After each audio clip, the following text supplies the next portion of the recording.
U.S. putting out a strong warning in both words and actions to international students granted student visas, and here it is. Do not engage in activism. So far, the U.S. revoking more than 300 student visas. Here's Secretary of State Marco Rubio with that warning. We gave you a visa to come and study and get a degree, not to become a social activist that tears up our university campus. I think it's crazy to invite students into your country that are coming onto your campus and destabilizing it. We're just not going to have it. So we'll revoke your visa, and once your visa is revoked, you're illegally in the country and you have to leave. So let's bring in attorney Robin Nunn. Robin, Secretary Rubio's words, for some, are raising question about First Amendment rights and due process in court. Which argument will stand, Rubio or his detractors? Well, it's interesting. It's a really tough call. It raises serious constitutional concerns. On the one hand, if these students were targeted based on their speech, particularly dissent or protest, it could be viewed as a violation of their First Amendment rights. I believe there's a very strong argument for that. If revocations occurred without proper notice or the opportunity to respond, that's a classic due process issue. I think the courts are definitely going to get involved. I think they're likely to intervene. And I think this is going to become a broader policy pattern that we're going to see more of.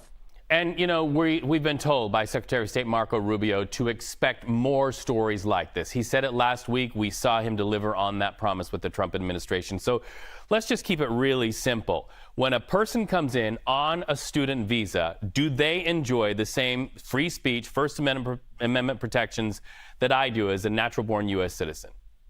I mean, I think that's an interesting question. They do obviously receive certain protections. Whether they are exactly the same as you as a natural born citizen, you know, likely not the case. I think that there are different categories of visas and green cards and natural born, you know, individuals, and there are different protections for each. That doesn't, however, mean that they don't receive any protections, right? There is adequacy of evidence, there has to be jurisdiction, there have to be constitutional standards.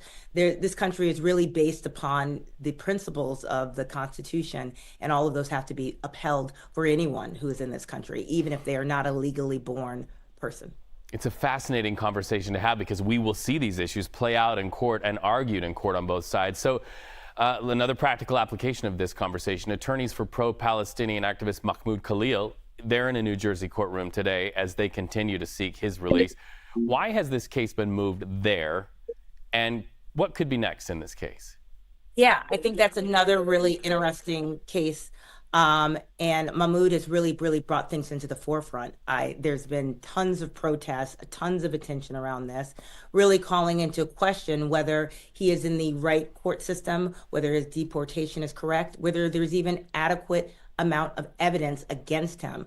There's an argument by his attorneys that his detention itself violates constitutional standards, including unlawful surveillance, improper use of confidential informants. I think that what's going to happen next is there's going to be a lot of evidentiary hearings and pretrial motions that are really going to shape the government's case or perhaps unravel it entirely. We are so glad you help us to understand it a little more with a little more clarity. Robin Nunn, always great to talk to you. You have a great day.